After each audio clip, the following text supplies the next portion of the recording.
Okay, Roshan, welcome back. Part 2. In like 10 minutes. Shh. They'll never know. Well, they better know, just in case, like, oh no, Shingo Sharks is up the year. Yeah, We true. didn't talk about it. Like, oh yeah. And we're wearing the same clothes, so that would be weird. Yeah. Okay, so the next kind of exercise I wanted to go through. We're about, a month into the season now? Yeah. Yeah. Mm-hmm. So I thought it could be fun to, in like, looking back on like what we've seen, also like looking into the future, to like give out a few categories of teams that we think, that I think could do a good job of like summarizing what we've seen so far and what we're excited for. So the way that this kind of game works is you have the list of categories, I have the list of categories. Okay. You can pick whichever category you want, but once you've said it, you can't go back to it. And once a team has been named for any category, they can't be used for any other category. Okay. So, for example, with the first one, if you said the Warriors, I then couldn't use the Warriors for any other category, but I've got to still fill my vote for that one. You know. Okay. So I'll go through the categories to start. You have them, right? Yeah. Cool. I'll go through the categories to start, and then we can kind of take turns going back and forth. Okay. So first one. Ooh, maybe we can do a snake for this one. Okay. Yeah, to make sure we get our picks. So categories are the team that you're most excited to see in person. 2 is the team that needs to make a major move. And I kind of try to leave it positive or negative, whichever you want. The team with the clearest identity. The team you were right about. It's just a moment for us to smile and pretend like we know what we're doing. The team you'd like to apologize to, which you've already made a few apologies already. And the team whose current standing will be farthest from where they are at season end. So, all right, yeah. If you want to go first, and then I'll do 2, 3, and then we can go 2 from there. Okay, so when you say go first, you mean like for a team you want to watch, or? Well, you get to pick any category and say the team. So I would pick the one you want the most, and then that category for you is out, and I can't use the team. Okay, interesting. All right. Okay. All right. Well, I think the one that I'll take is then I'll go team with the clearest identity. Ooh, good one. And I'm gonna go with the Detroit Pistons. Yeah, worthy of a number one pick, I think. The identity is clear, and it's defense. It's defense, and then on offense, it's Cade Cunningham and Jalen Duren. And so they have a clear identity on both sides of the ball. Defensively, they're filled with athletes with good, Jalen Duren protecting the rim. And I think that obviously the parallel that I've drawn multiple times is this in the Mavs. And the thing that I think that is kind of underrated at this point is Cade Cunningham's defense. Because Cade Cunningham on offense, obviously he's doing very well, but I think he's not the defensive liability that maybe people might expect him to be or assume him to be. He's still he can hold his own against those guys, and so they don't really have like a weak link on defense. And then they have the top end talent with Asad Thompson, Jalen Duren, like I said before. They're one of the best defenses in the league right now. And then offensively, Cade Cunningham this month is averaging 30 and 10. He's averaging 27 and I think 9 or 10 on the season. And then Jalen Duren, who's also very efficient, 20 points, 11 boards a game. So he's averaging a 20-point double-double.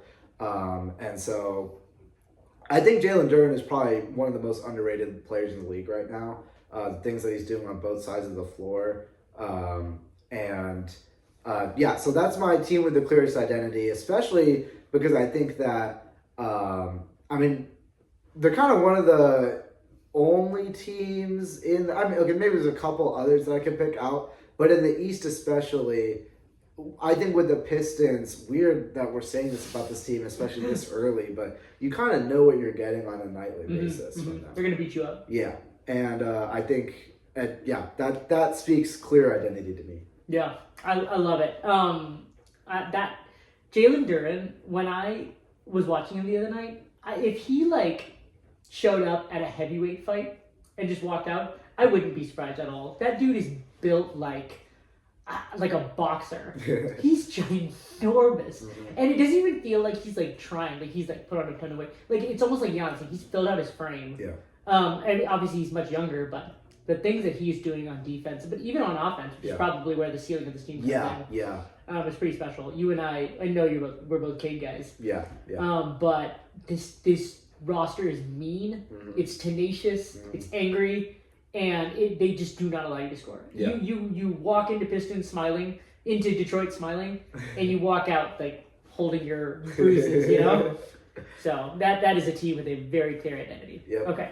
Cool. I want to try to pick one that I think you might take. Okay, I got it. So my first one is the first category, the team that you're most excited to see in person. Assuming health, I am so excited to watch the San Antonio Spurs. Okay. This team has a lot of intriguing pieces, and I could talk about Castle and the leap he's made. I could talk about their depth in Vassell. But there's only one reason that I want to see this team, really. And it's for the 7'6" unicorn out of France. I'm already at the point that I want to just, I want to stop almost, analyzing it and be like, there's so many things we can talk about, future ceiling and how many defensive player of the years and, he's already making the leap, whatever. Yeah. But there's moments that I'm watching him and I just want to enjoy it. Yeah. Because what he does and what he brings and his attitude is just special. And it's awesome. And he's got so much FU in him. And he's still so, calibrated and calm and wants to win so badly. He's just made of all the right stuff. And you put that into an alien body. Did you see the game against the Warriors the other night? Yeah. I know they lost, but that moment he had with Draymond just made me laugh. And it wasn't out of control or anything. He's already so mature for his age. Yeah. And he's just special. And that is number one on my list is I want to go see Spurs whenever they come to town. Very fair. Very fair. Yeah. No, definitely.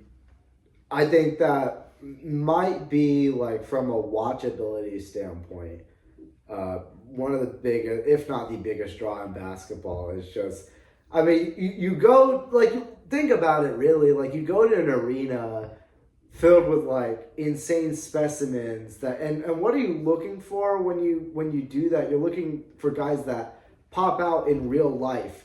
And who else does that more than Victor Wembanyama? So I had the privilege of seeing him in person. I think this was last year. And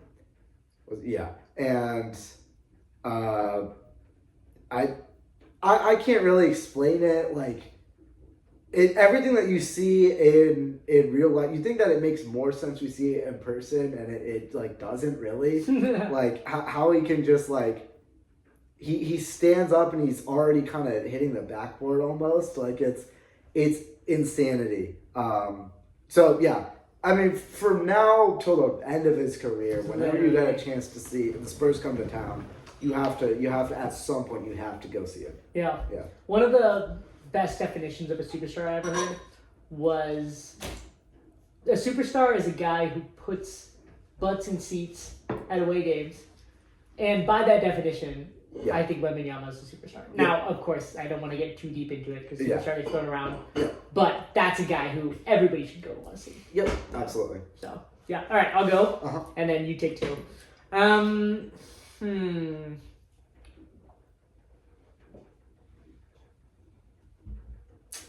Let's see.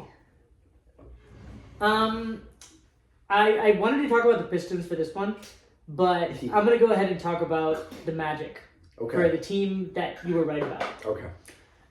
It gives me, I mean this, it really doesn't give me a lot of pleasure to be excited that they're not doing well, because I still really like a lot of their pieces. But it does concern me that they pushed all their chips into the center of the table, and they pulled out this hand. Yeah. It's not looking good. I think if I was the ownership, they've been patient with the coaching staff and with the way things are structured. I think that's good. You need to have some patience if you want to build a winner. But at some point, when it's not working, like you also have to be ballsy enough to make a move. Yeah. And I think that they should be concerned. They should be really concerned because some of the bad habits that their like young potential stars are forming is not good. I think they still have a lot of tenacity. I wouldn't like to necessarily see them in a playoff series, but you have to see improvement at some point. Like these are really young guys, and this is the most important part of their career. Is can they even get to the place where they can make the league? You know? Yeah. And I thought before the season started that this team, I thought they'd be do better in the regular season, but then you'd see some of these concerns crop up in the playoffs, and we're not even there yet. And I'm already like, they can't make a shot. Yeah. So it gives me no pleasure, but I am concerned about the Magic. Yeah, and that's a team that I think you were right about, at least so far. I didn't see, the Desmond Bain shooting slump necessarily coming. I think the hope is that, you haven't really seen them in full form because, you just need to kind of let it wait and sit a little bit. We'll see. I think what just frustrates me more than anything else is the inefficiency, especially from their stars. And I think you need to see better shot selection, better shot diet before you can look at kind of anything else. Because you can't say, they're clogging up the spacing and also they're not getting good shots. Then what are you doing? Yeah. What are you doing on the floor? you have to be doing one of the two. No, you're absolutely, I think, so far right, and we'll see if they turn it around. Again, like you said, still tenacious, still not a team that you want to see on any given night, but good pick. Yeah. Okay, so I can take two here, and I think the first one I'm going to take is a team that needs to make a major move. Okay. And for me, it's going to be the Atlanta Hawks have to deal with Trae Young. Wow. Okay. Well, you kind of hinted at this earlier. I did. You're like, has the answer? Have we got the answer? Yeah, and like I said earlier, I think it's only been a couple games into the season. We haven't seen Trae Young, all that much, but goodness, it doesn't look good, especially when you look at how they've played with him and without him. And if anything, there's been an improvement without him, and that is, like we were talking about, what role does he have to fill in this team? He has to be the offensive dynamo behind this team. And we were talking about how I believe in the team around Trae Young, and I don't believe necessarily in Trae Young, and that's the question we were going into this year with. And now those questions are absolutely still there, and I'm ready to kind of call it at this point, because the inefficiency is still there. He's shooting, I think he was 5 for 26, I want to say. Something around, he's shooting 19% from 3. So 5 for 26 from 3, I believe. Which is a small sample, but it's still small terrible. Sample, but still terrible. So the inefficiency is still there. He's still, an elite passer, I think. But when you're looking at guys who can facilitate and to be that dynamo, you need guys who make their teammates better. You need guys that can put the ball in the hands of their teammates in ways that set them up for success. And with Trae Young, he's such an on-ball presence that he's not really doing that to the extent that you like. And you couple that with the inefficiency and the kind of liability that he is on defense. Now, he has quick hands, he has underrated hands and things like that, but he's still undersized. He still can get picked on. And so in a nutshell, this is why I'm kind of out on Trae Young, is because to me, your offensive guy, if you're going to be the guy, Trae Young is neither good off ball, nor is he good on defense, nor is he efficient. You would like your offensive star of the offense to be at least one of those things, ideally two of those things. But the combination of all three makes you such a liability for the team and for like kind of everything for the roster construction. Like everything is set up for him to make that ascension, even if it's later than we want it to be. It's like, okay, but this is a good team, and Trae Young, it kind of waited for him. He had that one series like 5 years ago, and kind of waited for him to kind of keep going there, and it seems like he's going backwards, to be honest. There's been a lot of friction between the Hawks and Trae Young. At this point, it looks Beverly and Trae Young. Yeah. At this point, it looks like the Hawks are better without him than with him. And again, like I said earlier, that is even more damning when you consider the fact that this team is quote unquote built around Trae Young, which means that if Trae Young is the offensive star, then why are they like doing as good or better, on offense? Why are their guys looking better without him than with him? That you look at someone like Tyrese Halliburton, that's not true at all. That everyone looks way worse without him than with him. You look at obviously Nikola Jokic, you look at Luka Doncic, you look at any of the top offensive stars in the league. Trae Young is not even close to that, and he's not redeemable enough elsewhere. So the Atlanta Hawks have a good roster. They're a good team, I think.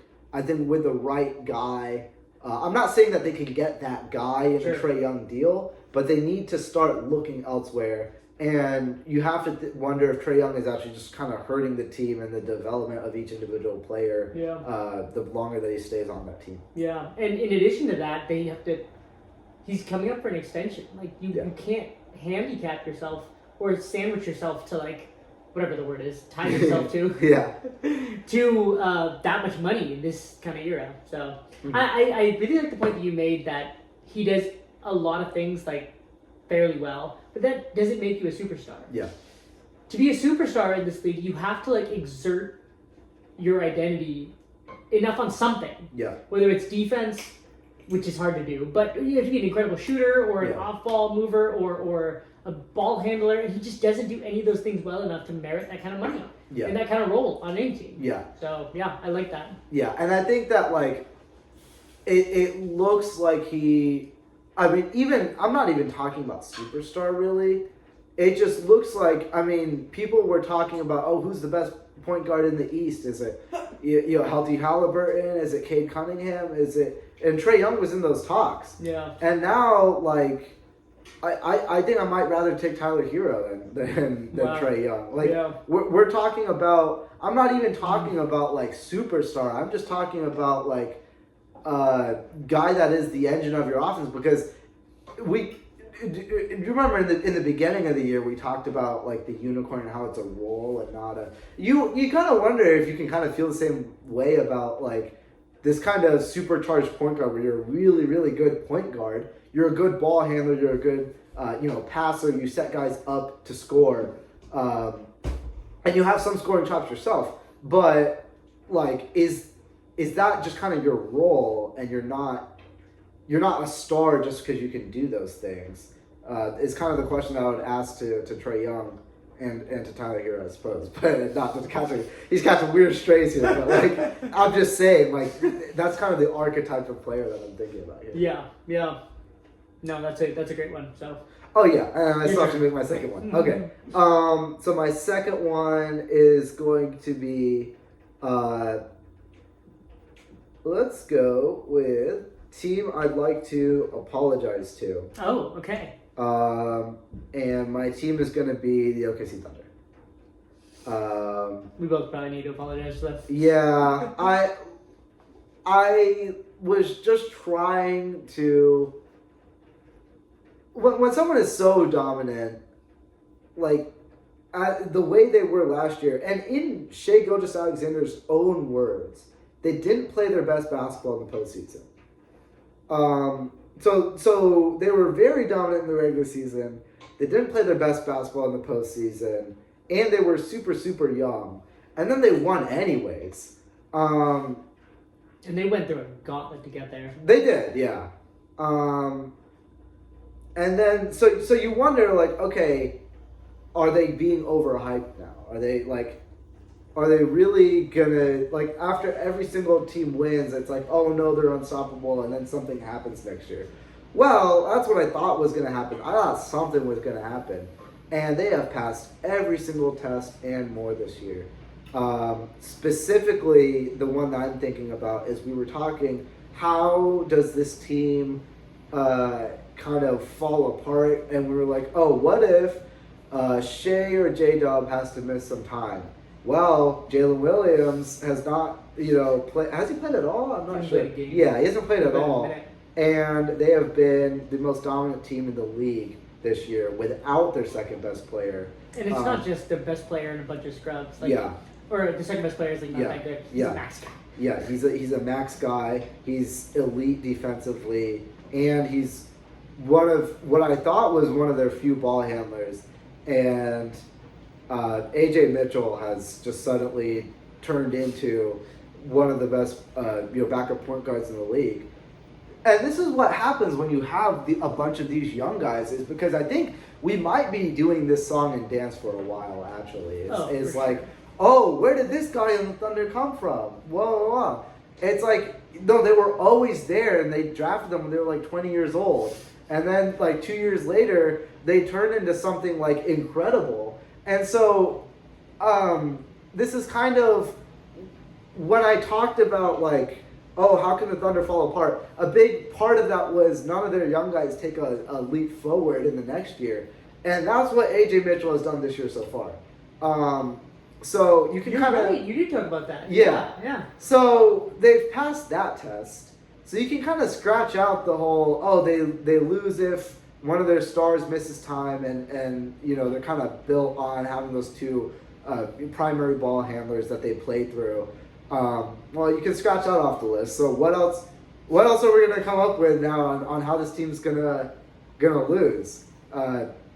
Shea has followed up his MVP season with another incredible which we'll talk about him later. Far. Okay. Yeah. No, we will. The team looks great. No discernible weaknesses. So I'd like to apologize to the Thunder, because I thought something was going to happen, and nothing happened. And they something happened. They got better. They look better. So, yeah, that's scary for the rest of the league. But, yeah. No, you're spot on. I would like to follow up. This is a trend, this podcast. I'd like to follow up your apology with an apology. Yeah. Thunder young role players and Packers quarterbacks spot the difference.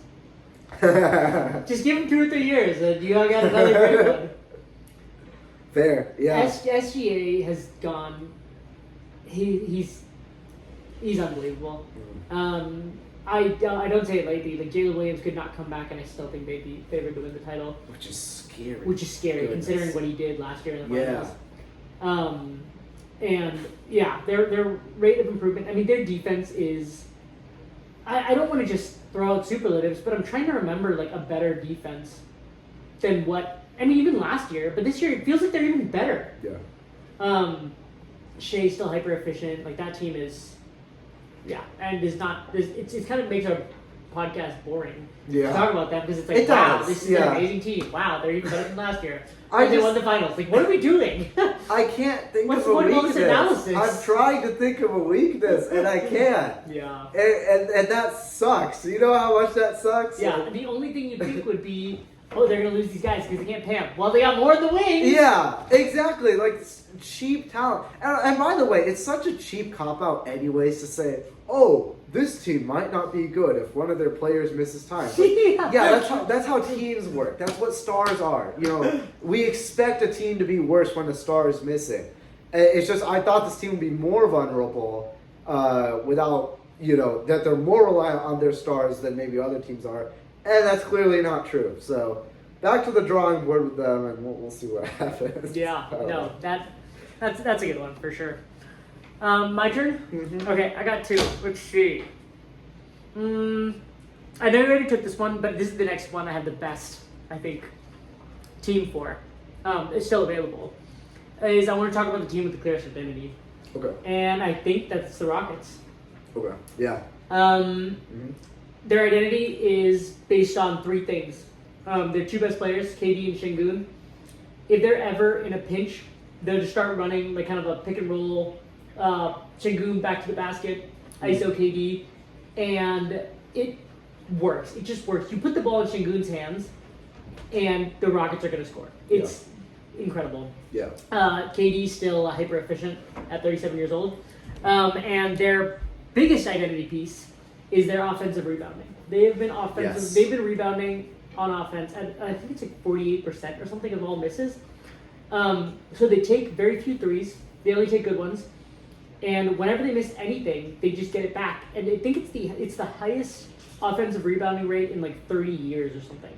Which this is like a Bill Russell era throwback team, which is hilarious to me, especially considering that they were the ones who most championed the small ball lineup with the PJ Tucker at center. Yeah. And now it's like PJ Tucker would be their shortest player. He was their center. So this team that doesn't take a lot of threes, boards everything, and kind of similar to the Pistons, they just try to beat you up.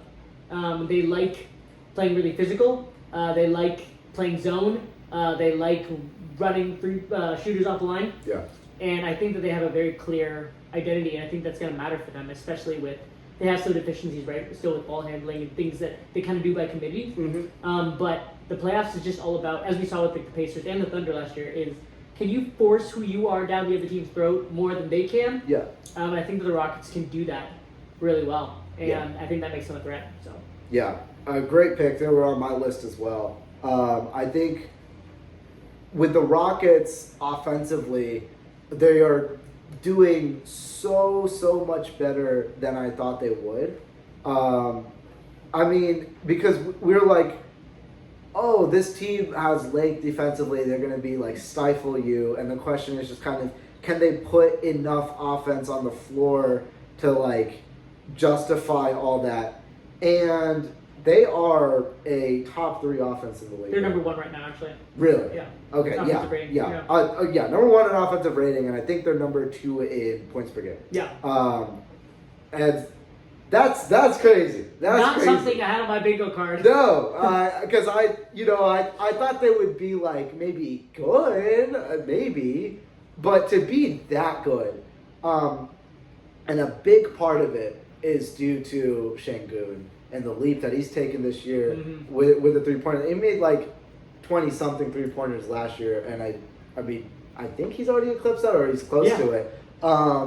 This year, the shooting leap has been real. And I think when you talk about the actions between Şengün and Durant, what sticks out to me when I see that, like that's kind of what they go to when they're having trouble.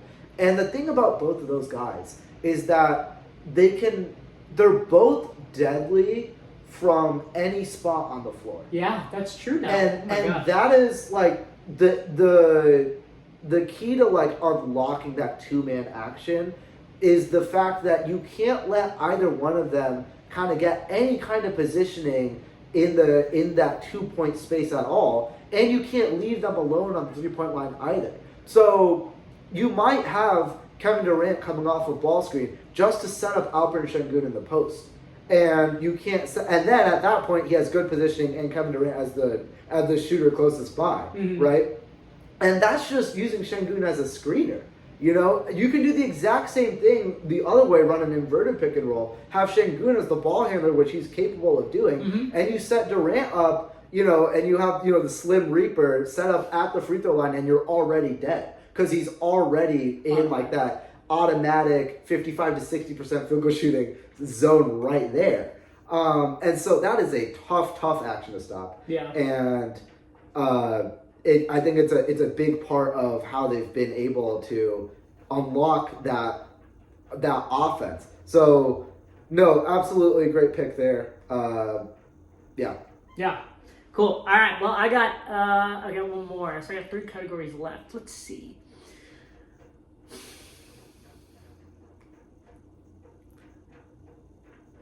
This is a team that I was pretty high on to start the year. It's not going to be my best pick, but I think it needs to be talked about. Okay. And I wouldn't even say in relation to where they are at this second, because I'm kind of cheating. because I want to talk about how hyped I was at the beginning of the year, and it's the Warriors. Okay. I was excited for them. Some of the additions they made, some of the numbers based on the Draymond, Steph, Jimmy lineups. Even when I saw Kuminga to start the year, there was some really, watching Will Richard, there's some really good stuff with the Warriors. And I really thought that they would be kind of up there and contending for a higher seed in the conference. But I think what I just forgot about is the West is so good. There's really, first off, there's no room for error.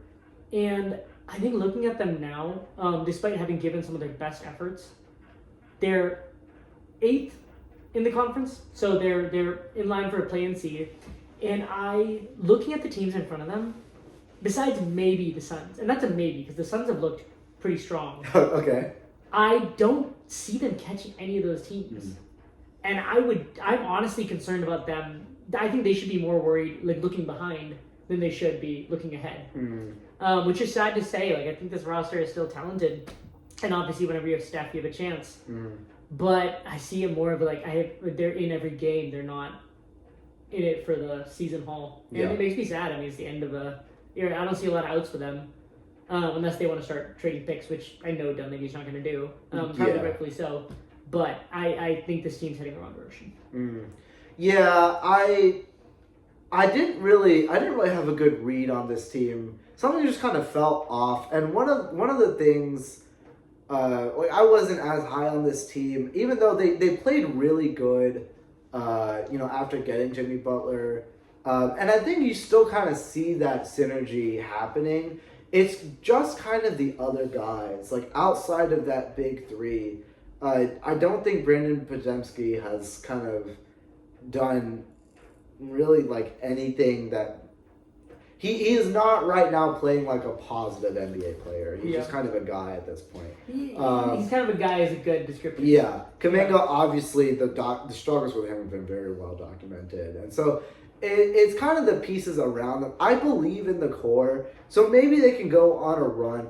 I think the top of the conference, and this is why we our last podcast was on the East specifically because there's so much confusion and room for discourse there. With the West, in my opinion, I would say the top 5 or 6 teams are just kind of deadlocked as far as I don't think they're going to drop off, and so it doesn't leave a lot of room for a team like the Warriors to kind of sneak in there and be if this was the East picture, then you're going off of potential on the pieces that are there, and you can kind of talk yourself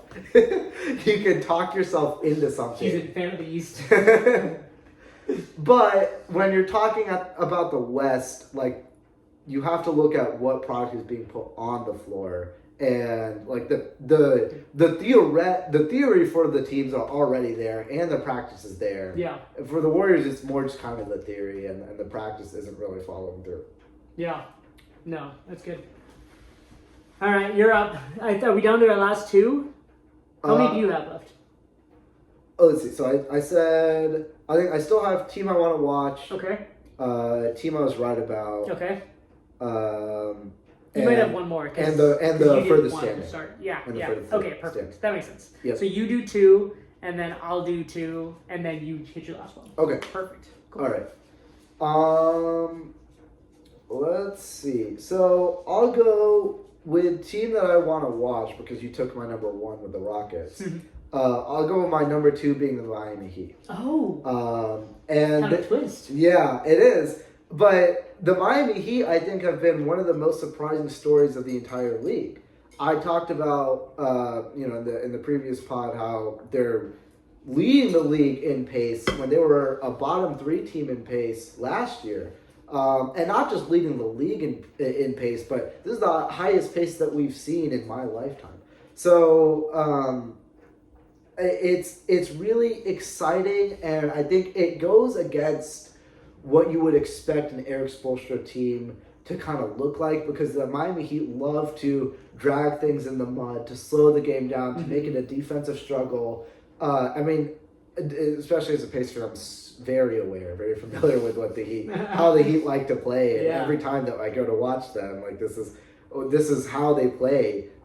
Every score looks like it's straight out of the 2000s or 90s or something. And this team is completely different. They've completely reinvented what they're doing. And I think it's because they're so willing to run and to get out. And I wonder, like, there's kind of a twofold aspect to it. One is kind of the league-wide trend. And this is what we talked about, like, you know, to the first podcast, like, pretty close after the finals was done. And it's like, okay, where's the league going? And the recipe in the playoffs very clearly is the Pacers and the Thunder both love to play super intense, super high pace. And that's like, okay, that's where the league is going. And the question then is like, okay, sure, how do you do that though? And the Heat, you wouldn't look at the Heat as a team, especially because of their history and because they don't have a guy like a Tyrese Halliburton. You wouldn't think that they would be a team that could, you know, replicate that at all. But this is why after that finals run, I was like, okay, yeah, not every team has a Tyrese Halliburton. You can't just, you know, replicate everything. But it does kind of make me feel sad as a Pacers fan that, like, our first mover advantage on what is the next innovation, you know, we had that first mover advantage, and now this is the season that everyone's going to catch up. Yeah. The Miami Heat, that's the team that's catching up right now. Yeah. Because they completely reinvented the way they played, and I think that the last playoffs had something to do with that. The other thing that has something to do with that is the roster construction. So after losing Jimmy Butler, you know, obviously, you know, Jimmy is like 34, he's had injuries, he likes to play a certain style, he's very patient with the ball. He plays basketball the way almost like how Le'Veon Bell played football. Like, just kind of very patient, probing around, like, he's always in control when he has the ball. And it's not even necessarily like he plays with pace the way you would say Luka plays with pace or Shea plays with pace, but he still does have that very characteristic style of, like, pump fake, you know, fake pass, you're spamming the pump fakes and then driving you to commit a foul, things like that. And it's very deliberate, but that goes against what the Heat are doing now. So I think Spoelstra looks at the team now. It's like, all right, we don't have like a clear identity. Let's make one. Let's go. Let's get out there and run. And then the big addition over the offseason, Norm Powell, who has been on a frenetic scoring tear. And not just scoring a lot of points, but scoring it efficiently. As I said, he's 50, 47, 93. Now, the 50 is 49.5, so I don't know if that qualifies as the 50, 40, 90 club, but he is a contender to land on the 50, 40, 90 club. Yeah. And he's shooting lights out from three this year. So the Miami Heat, all that to say, why do I want to watch them? Well, it's because fast teams are fun. And, you know, I like watching fast teams, and I like watching intelligent teams. And the Miami Heat are both. They still play good defense. Obviously, their numbers have taken a hit since they increased the pace. That's just kind of a natural thing of what happens, and plus your energy only goes so far in either direction. But I like watching fast teams. I like watching teams that play hard. And that's why I think also to, like, get a look at what the Miami Heat are doing, I like to see them. Yeah, that's a fun one. I think my favorite coaches are the ones who can look at their personnel, take an honest look at them, and decide a style that they think would maximize their talents and cover up their weaknesses. Yeah. And you hit the nail on the head. I mean, I don't think Spoelstra has necessarily got a chance to do that over the years because of how talented his players were. He would kind of just like let them cook and make sure that they don't kill each other, you know? But these days, with this kind of team, like the fact that he could make such a pivot and see a gift in Powell that I think even like the Clippers last year when he was playing really well, he wasn't playing at this level. Yeah, and I think Spo's like unlocked him. He's just let him go out there and do what he does best, which is score at an alarmingly quick rate. Yeah. And it's he's getting the best out of his players, and that's all you can ask from a coach. Yep. Yeah, and you saw like it's almost weird because like you would look at Norm Powell last year and you would think like, oh, that's like peak Norm Powell, and Spoelstra looked at it as like, no, that's like a taste of what's gonna come, and now we're gonna actually like build a team that accentuates him so he can actually like do those things even more with this team now. Mm-hmm. So yeah. Yeah, that's a fun one. Okay, cool. I think you got one more. Yep. Okay. One more, and I'll go with. Oh boy. Okay. I'm gonna go with team I was right about. Okay. And oh my goodness, something in my throat. And I'm gonna need my voice for this one. It's the Dallas Mavericks. I kind of talked about this earlier, but I mean, we're now looking at the Mavericks, and there's no pretense of them even like really trying to compete this year. Anthony Davis is pretty openly on the trade block, and this is an Anthony Davis that I think has even less trade value than. When I say even less, like I mean, he had good trade value. You got Luka Doncic, I guess. So I guess he had good trade value. By the numbers. Yeah. But you're not going to get anywhere close to that return for a guy that's on the wrong side of 30 and he had a really good streak for the Lakers like last year of playing games, and I think that may have played a part in fooling Nico Harrison to pull the trigger on that deal. Mm-hmm. He has not done that. Cooper Flagg actually has played more games than Anthony Davis for the Mavericks. Since the trade? Yeah. Wow. Yeah. And the reason why that's impressive because Anthony Davis had February, whatever, and onwards to play games here and then. So he had that head start. The reason why I'm saying I'm right about this team is not because I said, oh, this team's not going to be good, but it's specifically in what ways they wouldn't be good. And it's because they're asking an 18-year-old to play in the NBA in a way that he doesn't even naturally intend to play in the first place.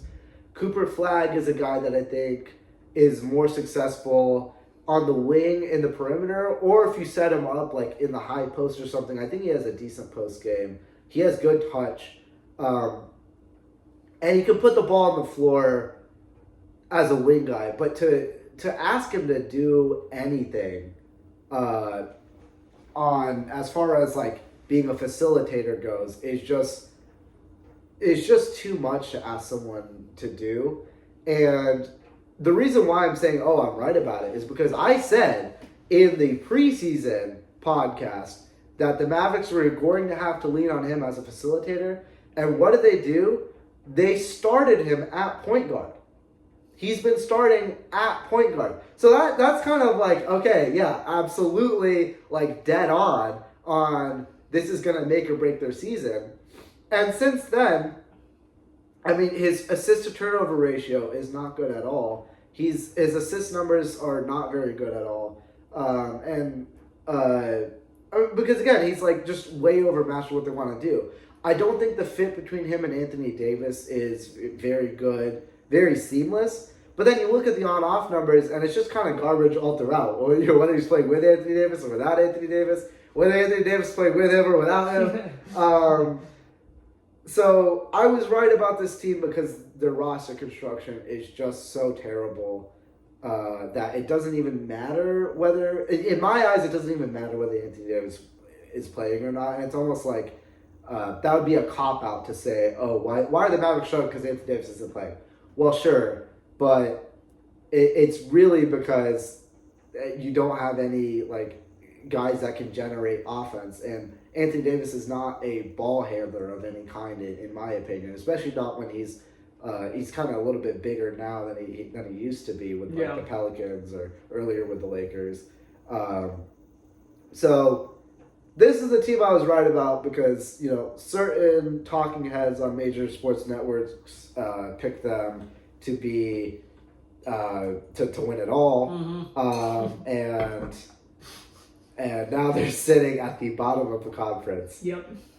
So the writing I think was kind of on the wall, but I think you could easily talk yourself into them being something good if they solved that very big problem that they were not able to solve.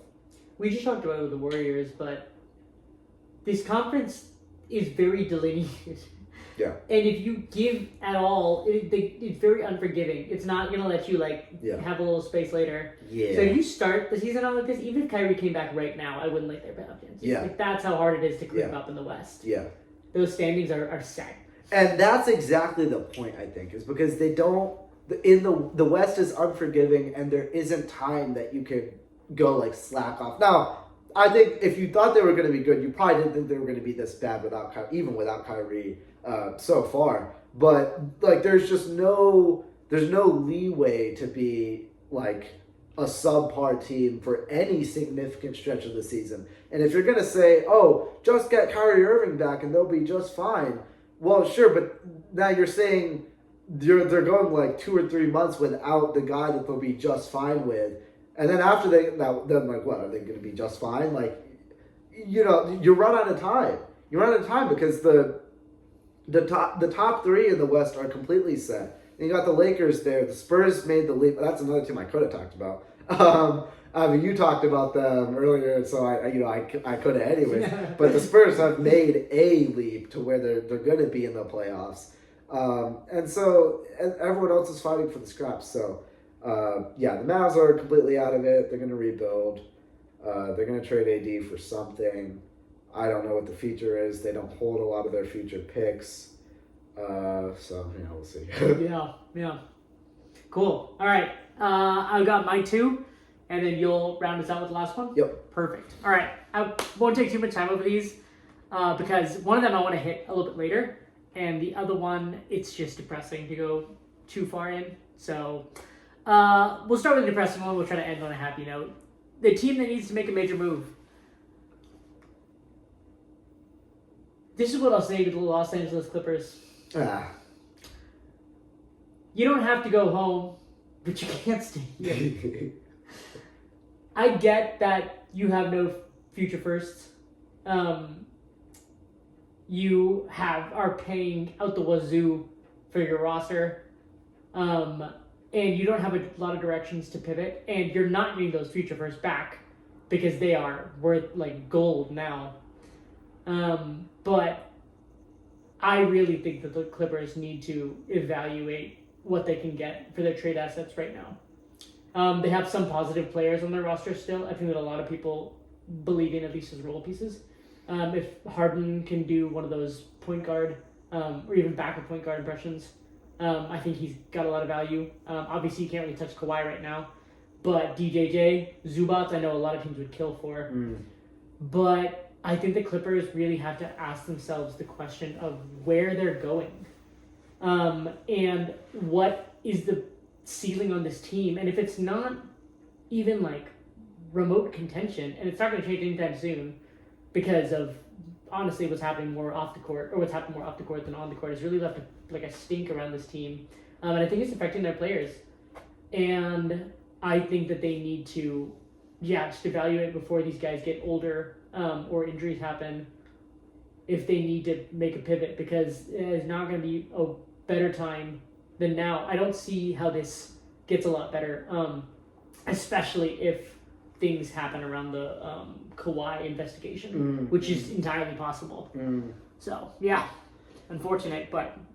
I think the thing that I kind of didn't really realize is, you were talking, they still have some guys that maybe some teams would be interested in. I mean, Zubac is a big one because centers are probably the biggest one. Yeah, centers are tough to come by in this league, and Zubac I think is probably a top 10 center, I'd say. Yeah. Like you said, Derek Jones Jr., who I think he's out for some time now with a knee injury, but when he gets healthy, that's the guy that played a good role with the Mavericks. He could play a solid role. So everyone else is just kind of a little bit too old or not good enough. But and I think that's what just kind of sucks about this team is that blow it up. But what does blow it up look like? Because they also can't tank, which matters a lot. Yes, they can't tank. They don't have young guys that you would really look to develop, in my opinion. And so the only thing that you do have is kind of that it's kind of Zubac and whatever like veteran guys that maybe can still be contributors elsewhere. You know, if someone somewhere wants to pay something for James Harden, maybe. I don't know if anyone would. I mean, he's still a good player, though. Yeah, he's still making a lot of money. You got to consider that. Yeah, well, that goes against the trade value. Yeah. That's kind of why I was thinking, I don't know who is going to do that. Maybe the Hawks. I don't know. But, yeah. Good pick. Unfortunately. But the Clippers era is over, completely over. Yeah. It will be officially over when Kawhi leaves the team, but however that happens, I think it should happen sooner than later so that they can get on to the next era. Yeah. And I think any team, looking back on how this era has kind of gone for the Clippers, not that it's been a complete disaster, they've had some good moments, but any team that trades all of their first rounders, I think looking at what kind of has happened to this team and the Nets, you need to really get like a few more pairs of eyes on that kind of decision, because I cannot, like, there's no more future altering move that I could think of, even like American football, that you could make of like between these sports is like, that's everything. Like 8 years disappears in like the snap of a finger, you know? Yeah. So it when you make that decision, you had better win because you have no pivots left. None. You know? So, yeah. Not to bring off-camera conversations necessarily here, but Whoa, that was off the record. I do remember saying, this was at your sister's wedding, and a certain Clippers fan asked, well, not, the Clippers fan didn't ask it, but people were saying, what team would you not want to be a fan of? And I said the Clippers. And that was like 2 years ago. And I don't think my answer has changed at all. So I don't want to be a Clippers fan right now. It's gonna be a tough decade or so, at least the next 5 years. So, yeah. Yep. All right, and then my last one. Oh, I got one more. Oh, you do? Yeah. You're right. So this is the team that I would like to apologize to. I won't take too long for this because I want to talk a little bit about it in the next segment. Okay. And it's not that I necessarily have to apologize. I just didn't see this coming. So I told myself, and I asked you to tell me, don't let me pick this team. But for the 76ers, I'm always on the lookout for guys who I think could make a superstar ascension. Yeah. Which is not to say that I think Tyrese Maxey is a superstar. Yeah. But it is worth noting that he started out in the league as a good, promising rookie. And every year since then, he has gotten better and better and better. He is a leader. He is a fast player. And he's honestly at this point a pretty impressive scorer. I love watching him play. It's fun. I think he makes the guys around him have more fun. He just brings a lot of energy. And I think that I didn't anticipate how good he was going to be this year. But he definitely raises the 76ers ceiling and floor to a level where I can confidently say that this team is going to be at least interesting because they have a player like Tyrese Maxey. And I was only looking at negatives before the season started. Yeah. So, Sixers fans, you're in good hands with that guy. I don't think you need to apologize at all. I think I'm the one who needs to apologize. I'm not going to. You're pulling me up. Yeah, well, yeah. Normally I'm the one who's apologizing, and then you do it.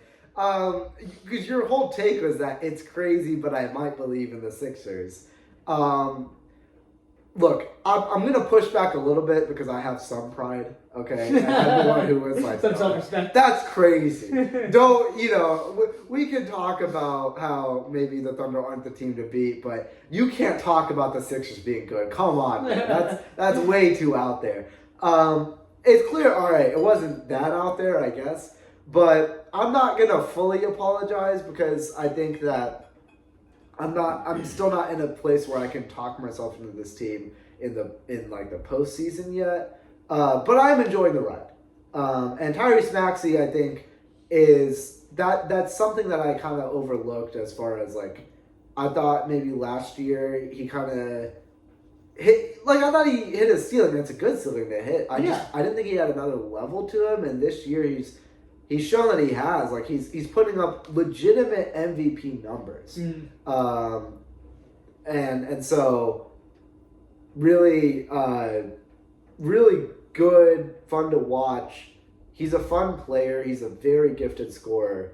And then they're getting just enough production in the guys around them to kind of justify being right there in the thick of it in the race.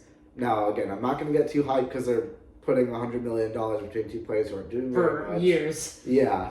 But the Sixers are fun to watch, and they're not a team that I'm like for years. It's just been I am ignoring this team because they're not all that fun to watch, and they're winning, so people talk about them, but I don't believe in them. This team's different. Yeah. This team's different. So yeah, good. Yeah, good, cool. Good. All right, you want to close this out? Yeah, sure. What's your last category? My last category is the team that's going to be furthest away from where they are in the standings right Okay, now. yeah, that was kind of a tough one, but Yeah. different for the rest. Yeah. What team did you pick for this? The Warriors. The Warriors, right. Yeah. Okay. Before I get into this, I just wanted to say one thing that I forgot to say about the Mavericks is two stats that I wanted to talk about. One was you talk about how the Rockets are first in the league in offensive rebounding percentage, Mm-hmm. right? You would expect the Mavericks to be somewhere around there because they're so front court heavy. They're starting Cooper Flag. Do you want to know where they are? I'm guessing low. 26th. Stop. They're known for having like 5 centers. And they don't rebound. What? They don't rebound. That doesn't make any sense. No, it doesn't. Do you want to know where they are in total assists per game by team? Oh, that I could have told you is low. 30th. Oh, Last in the league. man. That team, woof. They It's don't not do good. any of those things well. They don't do any, like, you They would do almost nothing well. if you're big and you clog the paint a bunch, you don't have good shooting, you would at least expect that you can rebound. Yeah. They can't even do that. It's crazy. All right, enough about the Mavericks. I was looking at my notes. I was like, oh, I forgot to talk about that. Did you have another stat? You said 2. Those are the 2. Yeah. It's It's funny. Offensive rebounding percentage and assists. It's Yeah. funny that you had another thing to say about the Mavericks because we spent so much time talking about that, but I needed to get into because I know I had more on this team. Those were really interesting tidbits. So Yeah, I like that you brought those up. Because again, I compared them to the Rockets, and the actual story is way different. You know, the Rockets, Steven Adams and Şengün has something doing on the boards, and the Mavericks aren't doing anything close to them. They're not even average. They're bad. Okay, enough about them. The team, because they're not going to be this team. The team that I think is going to be furthest away from where they are in the standings right now is a team that we talked about in the last podcast, and that is the Boston Celtics. Oh. Yep. I am doubling down on my take that the Boston Celtics could still be interesting this year. Okay. And it's because Where are they? 10th? Okay. yeah, they're 10th right now, but they're 10th in the East. And so I knew that whatever team that I picked has to be whatever team that I picked has to be in the East for me because of how weird that jumble jumble is. That's a good idea. So I was like, you're okay, thinking. what is the team that I'm looking at that like is furthest down that I think is going to make that leap? And to me, it's the Celtics. And I talked about this earlier, how their identity is defense, and they're one of the best defensive teams in the league, which I think is probably a little shocking considering how they lost Luke Cornett. Obviously losing Jason Tatum, who is still a really good defender, kind of protecting the. All right. Yeah, keep going. Yeah, I think it's kind of surprising how good they are on defense because they lost Luke Cornett. Obviously don't have Jason Tatum for the year, who is still a really good defender, and he was kind of protecting the rim in stretches last year. And so they don't have any of that. But they still hustle really hard and execute the game plan really well. Now, why do I think that they could be better than where they are at right now is because the question that you asked with this team is like, okay, where's the firepower coming from? And, before the season started, I was like, okay, I think it's going to come, in the combination of Simons, obviously, but then Derek White taking on more of a role, Peyton Pritchard taking on more of a role. Jaylen Brown's obviously going to do what he does. And what we've seen so far is Simons has done really well, but Derek White and Peyton Pritchard have really struggled. I think, as I said earlier, Derek White shooting like 32 or 33% from three. Or sorry, no, Derek White shooting 30%, Peyton Pritchard shooting 33%. Well below their numbers. Well below what you would expect them to, what their averages are. And I don't think all of that is because of Jason Tatum. I think that some of that has to be because of maybe struggling to get acclimated to this iteration of the Celtics, or just a slow start to the season, smaller sample size, something like that. Yeah. But I don't think that this is going to keep on going as the season progresses. And anyways, the Celtics are a team that, historically likes to take more three-point shots, and so the amount that they're affected by three-point variance, you have to think if it affects them more than it would, like, I don't know, the Denver Nuggets or something like that. Yeah. And so I think they're due for some positive regression there. Mm. And so if they're able to still keep the clamps on defensively and then start scoring a little bit more points, you expect, White and Pritchard specifically to get it going a little bit more. In this jumbled East, I had them kind of flirting with the play-in, and I think that's kind of, if I were a Celtics fan or a coach or something like that, that would be the goal. Not maybe not a coach, you want them with the champion, whatever. But like where I would want them to be if I were rooting for them would be kind of in that territory. And I think that they can very easily get there if they just get a little bit more offensively than what they're getting right now. You laid out the case, and you did this like the right way because you played all the numbers. The positive regression team, the team that's done it before, and also the teams that are ahead of them. We don't know who's who or what's what in this jumbled Eastern Conference. Right. So you just played the team with the highest like potential positive regression, which is very smart. Very smart. It's hilarious because my team, the Warriors, probably won't move at all in the game. Which is not at all what I intended for this. But yeah, that was a good one. All right, let's move on to part two. So the reason I wanted to talk about the MVP, I'm not usually a big fan about talking about it this early in the season because the MVP is a narrative that is season long. It's careers long. People usually knock on the door before it opens for them. And also it matters as far as like telling the story of how the season went. But in the end, it doesn't really matter compared to like things that we do want to talk about more, which is like standings and the playoffs and identity and potential and things like that. But the reason I did want to talk about it in this particular podcast, all that being said, is for like as long as I can remember, the MVP is like 2 or maybe a 3-man award. Yeah. And there's even at this point of the season, the cream is rising to the top. Yeah. I remember last year around this time, I think we could all see it was a Shea kind of Jokic narrative forming. 2 years ago, it was Shea, Jokic, Luka. And the guys knocking the door. Obviously, you don't want to disrespect Giannis. But it's usually pretty clear where these things kind of land. This year, and I don't just say this because I want to talk about it. I want to talk about it because it's there. There are. And I will probably land on one person eventually, knowing you and me. Yeah. But there's a few names that I didn't anticipate getting into the argument. And there's a few other names that are honestly have such powerful statistical cases.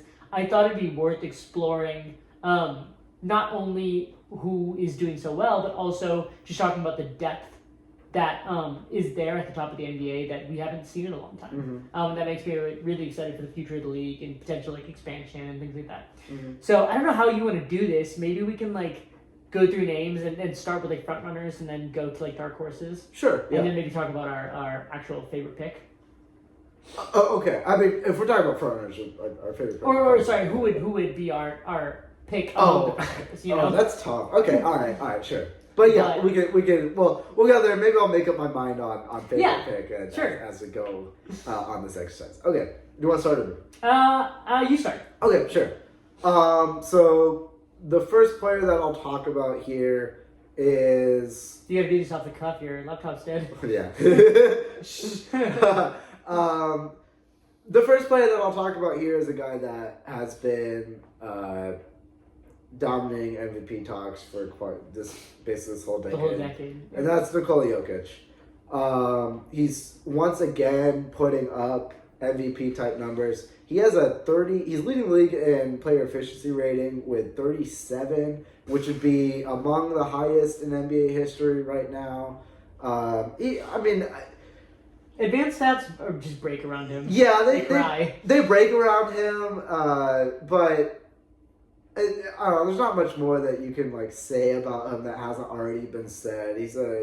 He's probably a top 3 offensive player, at least that I've seen in my lifetime.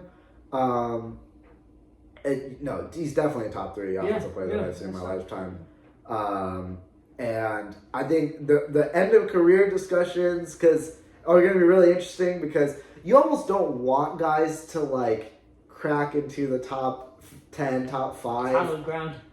Because that is hallowed ground, and that means you got to kick a guy out. Yeah. But the more Jokic plays like this, the more you have to start having those conversations. Again, those are kind of later, like end of season maybe conversations, or maybe later on in the season.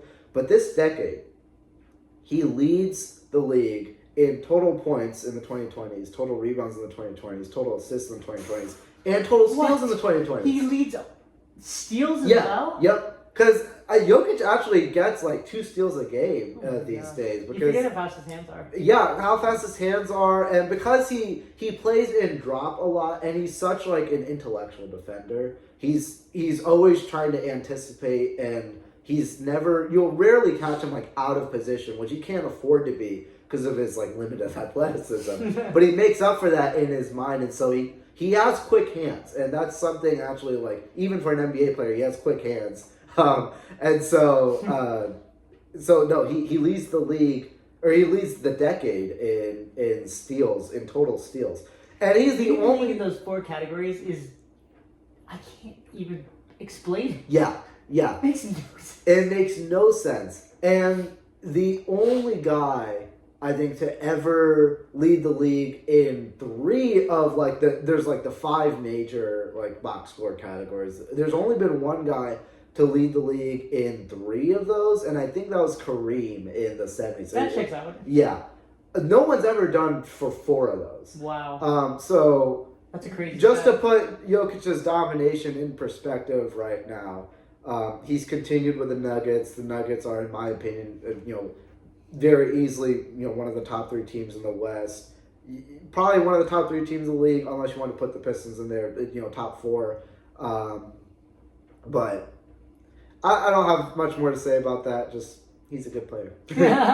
He is a pretty good player. I like some of the stats that you brought up. 1 or 2 more I wanted to talk about. He is currently, this year, leading the league in assists and rebounds per game. Which if he continued, I know it's a long season, but if he continued with these numbers, he would be the first player in NBA history to lead the league in one season in those 2 categories. Oh. So yeah, Wilt era, like you name it, nobody's ever done that before. Wow. So that would be pretty incredible. And he's also he's making 77% of his almost 12 2-point tries per game. I mean, 50, 40, 90. How about 77? So he's really, we kind of talked about it. He breaks like most of the numbers. Yeah. And I hate to spoil it, but I don't know if anybody's going to come ahead of him in my rankings. Yeah, So, we'll see. I think what would be helpful for every case is just to kind of lay out the positive case and then say what's kind of stopping that, from happening. In Jokic's case, I think it's just fatigue. And it's that he's put on, voter fatigue, and he's put on so much, like so many dominant seasons before, that the Nuggets have to like really separate. They might have to separate themselves in a way this year, maybe. Yeah. But he's putting up MVP numbers this year, and there's also like. If there's a more interesting guy, like a guy that maybe a newer, younger, whoever the Shai Gilgeous-Alexander of last year, if there's another guy like that this year, that could then derail it. But Jokic is a strong contender right now. Yeah, and one more note about him, I I don't want to say it's just the best version of Jokic we've ever seen, but I think this version of the Nuggets allows Jokic to be the best that we've ever seen. Yeah. Like, he doesn't have to jump back into the game with 5 minutes left in the fourth quarter because they squandered the lead that he so preciously built up, you know? He's actually able to rest and play smarter and play with just all of his ability. Yeah. And it's allowed him to really, like, play at a level that we haven't seen from him before, which is crazy to say. Yeah. Yep. But, yeah, cool. All right. Well, next guy I wanted to talk about, we kind of mentioned him. Shea. Mm-hmm. I wrote down that I wanted to apologize to the Thunder for my silly preseason take. I know we've talked about AJ Mitchell and leaps that Chet and Hartenstein have made. It's been great. But this team always did and always will come down to one player, and that's Shea Gilgeous-Alexander. Yep. He's carbon copying his last year. Yep. He's putting it out again. I mean, watching that first game, Rockets Thunder, and just classic. That mid-range step back that he got on Amen Thompson. I mean, Amen's one of the best defenders in the league, and he made him look like a kid. Yep. He is just so unbelievable at getting to his spots. And he bullies guys when he needs to. He slithers past them when he needs to. He does everything that team needs him to be. And being the best player on the best team is an argument in and of itself. Yep. And, Shea's argument is... a lot of it is that, like, they're your best player on the best team, but this is very clearly the best team in large part because of what he's doing. And, like, last year, obviously, they were, like, a very good team. And they're still a very good team, but I think the importance of what Shea brings to them is, like, even more highlighted this year with how, Chet Holmgren's missed some time, and obviously Jalen Williams has missed some time. And that just kind of highlights... And they're still blowing people out, which just kind of highlights what Shea's been doing. For Shea this year, what's kind of, at least so far in the season, what stuck out to me is that he's only averaging like 32 or 33 minutes a game because he's barely playing in the fourth quarter. It's blowouts. Because they're blowing out I think their point differential, I'm going off memory here, but like it's like plus 15 or something. Like, it's unreal. And I mean, if he was playing like 35, 36 minutes a game, he'd be scoring even more points than he is now. And so with all that added intensity, like, okay, what do you have to do to shut down the Thunder on offense? Like, stop Shea Gilgeous-Alexander, and that he's still, like, he every spot on the floor, like, he knows how to get to it, and he can do it whenever he wants, and he will dictate to you how that possession goes. You can't really, even though he's not physically imposing in the traditional sense, you cannot impress your defensive will on him. He's going to do his will on you. Yeah, and that's well said. That's who he is as a player and as a scorer, and that's why he's one of the front runners this year. Yeah, cool.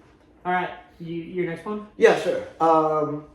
So I'll say next one is a guy that, again, these are not in order. I'm just throwing out names. But this is a guy that I think should have won an MVP already.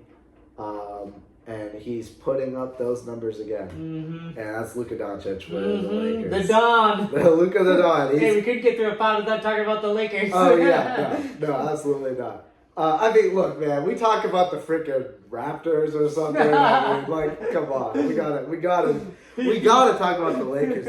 I think, look, my outlook on the Lakers notwithstanding, Luka Doncic has, by all indications, put in the work over the offseason, and I think we're seeing the results here. He's putting up, he's putting up incredible numbers. The Lakers are pretty solidly the fourth seed, and doing it all without his second banana and LeBron James. Which, what a statement that is. Yeah. With Luka, like, the three-point shot, as I think, left him a little bit, but he's still doing all the other things so effectively that it doesn't even matter as much. The question that you can ask yourself is, like, what if Luka finds a 3-point shot in this season? And like the fact that he's playing this well and he's putting up those numbers, and he's they're winning, and there's still another layer I think to unlock if his deep shots start hitting a little bit more often. But based on numbers, based on record, and obviously playing in a big market doesn't hurt either. He should have a strong MVP case this year too. Yeah. No, that's good. Last year, the eyes of the NBA world were locked on this guy for good reason. But some of it didn't have to do with his play on the court. And this year, eyes are on him for the right reasons. Yeah.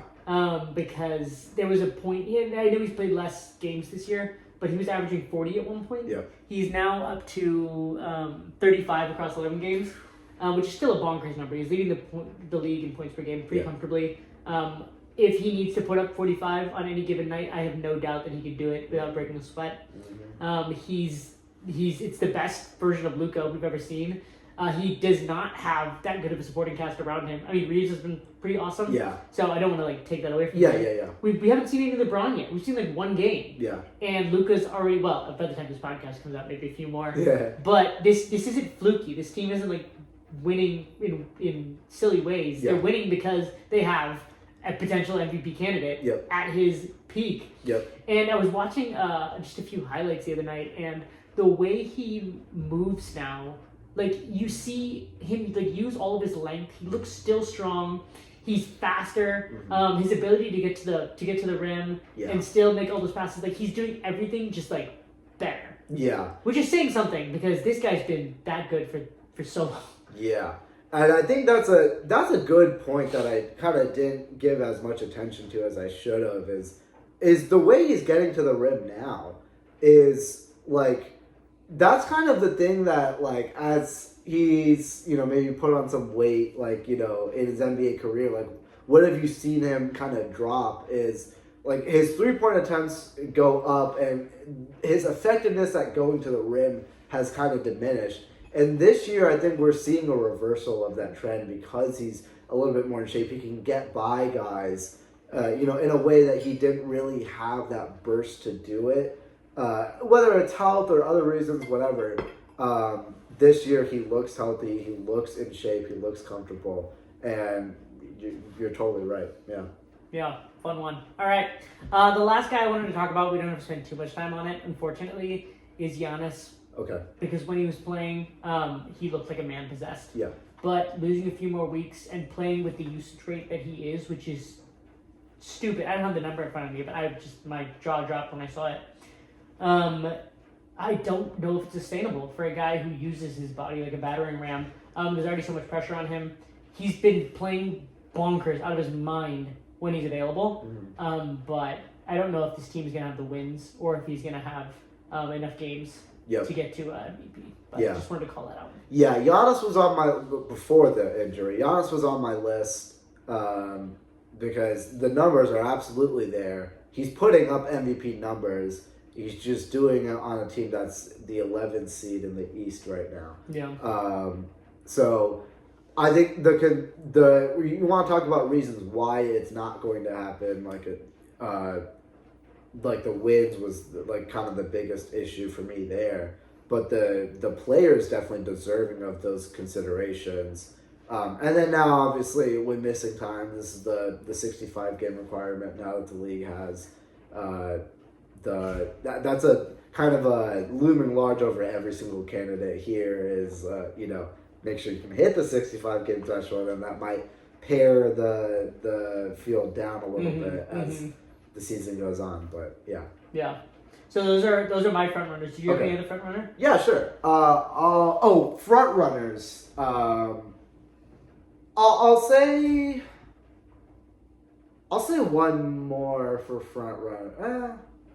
We can just go into the next one. Call it front runner. Call it dark horse. It doesn't really matter. Okay. Yeah. Sure. Okay. Yeah. We'll go. All right. We'll go to the next category. I don't know. I think this guy deserves to be called a front runner. Okay. Yeah. The only with a caveat, and I'll say that caveat later, but the guy I'm talking about is Victor Wembanyama, and that's because doing things that we've never seen on a basketball court before, being absolute must-watch television every single time that he plays, putting up ridiculous numbers. I mean, he has, I think, made the term stocks a household thing, steals plus blocks, because he is such an interesting nexus of a player that he's able to put up 5+ stocks a game, in addition to putting up, like, you know, whatever his other numbers are, which I don't have on hand. But, you know, he's playing, I think, with Wemby, like, I talked about this before, the shot diet, especially at the start of the season, I think it's kind of changed a little bit recently as teams have adjusted, but the shot diet is radically changed this year compared to last year. He's much more aggressive with how he moves. Mm-hmm. He's being very intentional at trying to finish at the rim, at trying to get around guys, through guys, instead of necessarily like fading away from them. And he's gotten so much more efficient this year as a result of that. Now, the downside is that the Spurs recently announced he has a calf injury. He's going to be out. I don't remember if they have a timetable for it. But I think it was more than just 1 or 2 games. Yeah, well, I remember it being like at least 2 weeks, but I could easily see it turning into like a 4-week type thing. Yeah, nobody messes with calves. Because people don't mess with calves these days. So I remember them saying like he will be, I'm pretty sure, reevaluated in 2 weeks or something like that. So the injury thing, it then starts to rear its head. Like, okay, is he gonna hit that 65 game threshold? But if he's able to do it, I think you have to put him in those conversations because of the numbers, of the impact, and the Spurs without him don't all deserve to be in that, like, where they are right now, I don't think. Now, De'Aaron Fox is back now, and he's going to hold it down. So that is what it is. But like, you talk about value to a team. Like, Wemby is everything about what the Spurs do. Yeah. I think it was bold and fun of you to breach kind of that front runner situation. Because these 4 guys, for the last, like, 2 years, pretty much have been, like, the golden standard. Yeah. And we haven't really allowed anyone else, like the Jalen Brunsons of the world, to creep on in there. Yeah. And I think it might be time to start like opening the door to somebody new. I also just want to say, like, to anyone who thinks like, oh, Wemby's too young, he's breaking out now, like, give him time. The man should have won Defensive Player of the Year his rookie year, and everyone was like, oh, he'll have all the time in the world. Like, we can't take for granted how good he is now. And if he's deserving of an MVP, then it doesn't matter that he's like this young. Like, that's how good he is, and that's what we need to talk about. So, yeah, that's a good one. Okay, then I'll officially kind of take us into the dark horses. These are my dark horses. Okay. Players who I believe deserve shout-outs. The first one's easy. We already talked about him. Tyrese Maxey. Okay. I think he's a winning player. I think the Sixers are winning, and they're going to have some good numbers to lean on. But holy smokes, this guy can score. He scores, he wins, and I think that he brings up people around him, which is everything that I want in like the guy who's the fulcrum of my team. Which I still can't believe that I'm talking about Tyrese Maxey this way. Like, I thought his ceiling was like 13 All NBA, like great All-Star player. We love him, but he's like cracking into some like wild numbers. Like, it's not just empty calorie stats. They're winning, they look good, and he just looks like a centerpiece. And I don't know how far this is going to go, but I don't talk about that. He's doing that good this year, and I think he deserves to be a top, like, 6 or 7 MVP candidate. Yeah. Well, you talk about a guy that, like, he can put up 35 a night, or he can put up, like, 30 and 10, and, like, elite offensive production, where if you look at the journey of Tyrese Maxey, it's kind of interesting, because if I remember correctly, he kind of started, like, breaking out kind of as the James Harden, Joel Embiid thing was going on. And then it was like, oh, there's also Tyrese Maxey, and he's playing really well. And then it kind of turned into, no, Tyrese Maxey, like, is the guy to pair with Joel Embiid. And now it's turning into Tyrese Maxey is the guy, period. Like, like, we're not talking about a guy who's a companion to an MVP candidate. We're talking about a guy who is playing like an MVP candidate right now. And that's, I mean, again, not sure like exactly what's going to happen the rest of the season, but he's putting up those numbers now. He's putting up that production and impact right now, and we'll see where it goes from there. Yeah. Love it. Cool. You got any more? Yeah, I do. I'm Cool. shocked that you did not say this player. Tyrese Maxey is a good pull, but the guy that I'm thinking about is Kate Cunningham. Um, I'm shocked that you didn't say him because you had the take before the season. Yeah. And so far, I think he started off the season a little bit slow, but in November he's averaging 30 and 10. His averages now are 27 and 9. So Yeah. They rounded off 9 straight too. yeah, yep. And so best team in the East, he has the record going for him. He's very clearly the best offensive player on that team. He's the face of that franchise. Like I always said before, like I think Jalen Duren's underrated in terms of his impact. But as far as you look at, there's a lot of teams, like if a team's good enough, there's like, okay, someone on here is going to get MVP consideration. And for the Pistons, that's going to be Cade Cunningham. And he has the numbers to back it up. So, because people are going to want to say, hey, guys, we can't have 5 MVP candidates all from the West. Okay? We can't have that. If our top 5 is Jokic, SGA, Wemby, Luka, yeah. like, you know, and Giannis is not going to be in that conversation. Yeah. Well, we got to have some from the East. The East MVP candidate to me, it could be Tyrese Maxey. To me, right now, it's Cade Cunningham. Love it. So we'll see where the season goes, but I think the Pistons are going to stick around. I think Cade's his numbers. Like, it's really just kind of about the numbers at this point. So, yeah. Yeah. Something I want to add to that, and this is going to be interesting for you as a Pacers fan.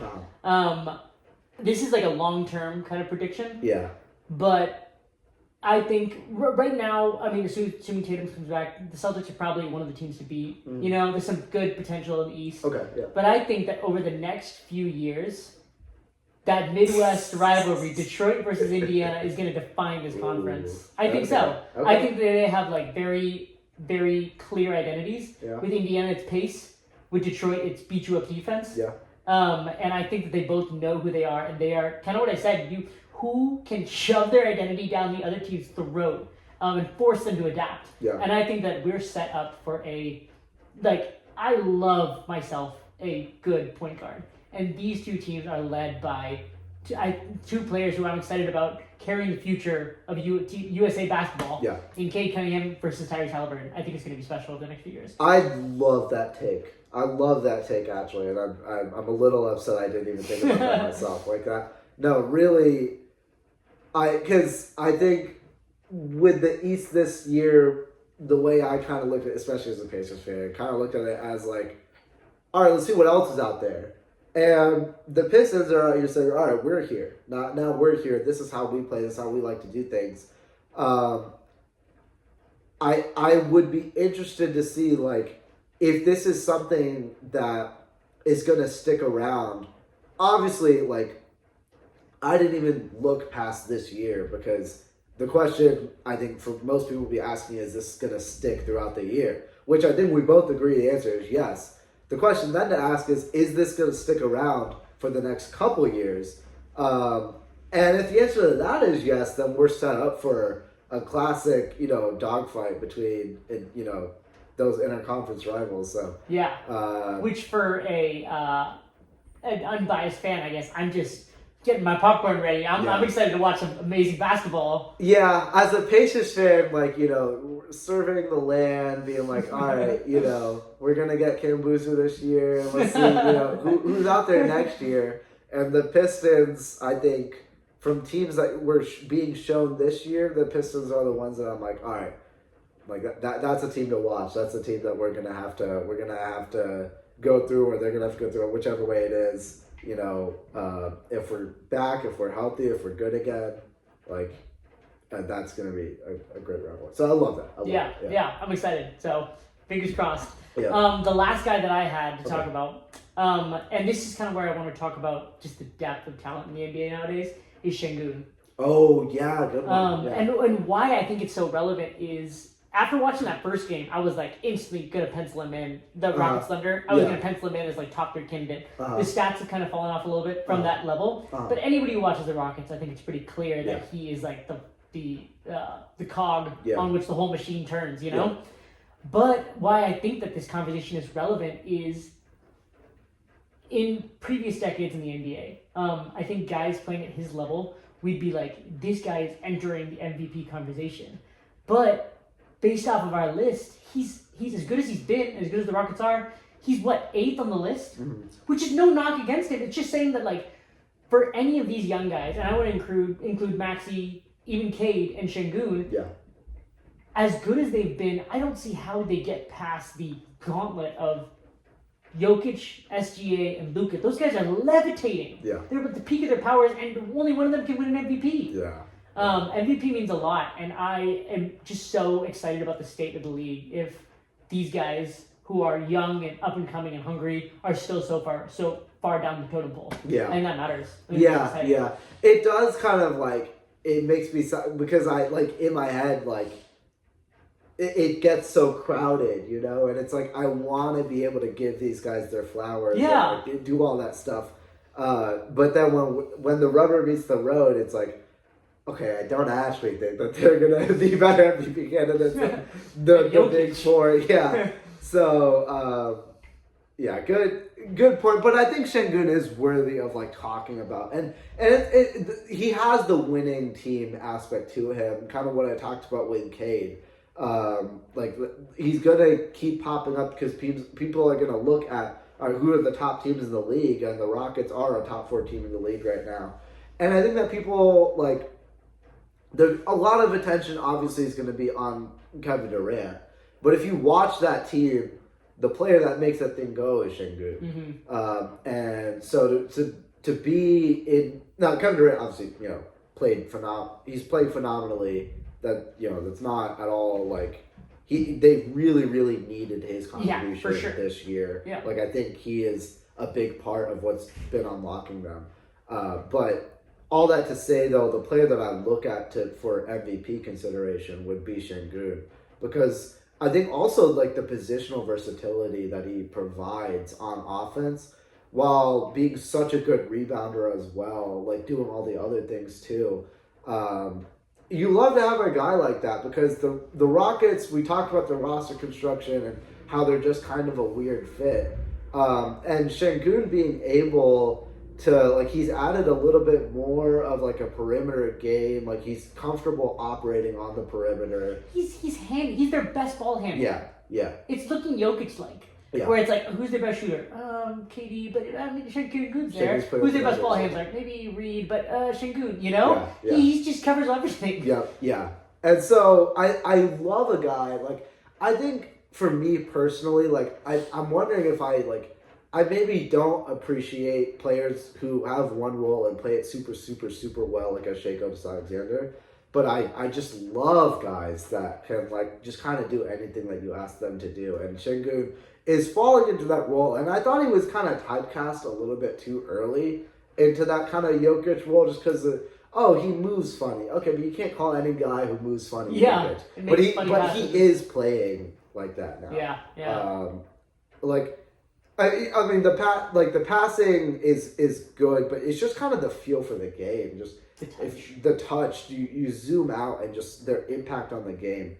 So cool. like well, that was my last one. Yeah. Do you have any more? No. Okay, sweet. Well, that's the end of our pod. So we'll release these as part 2, I guess. Uh-huh. But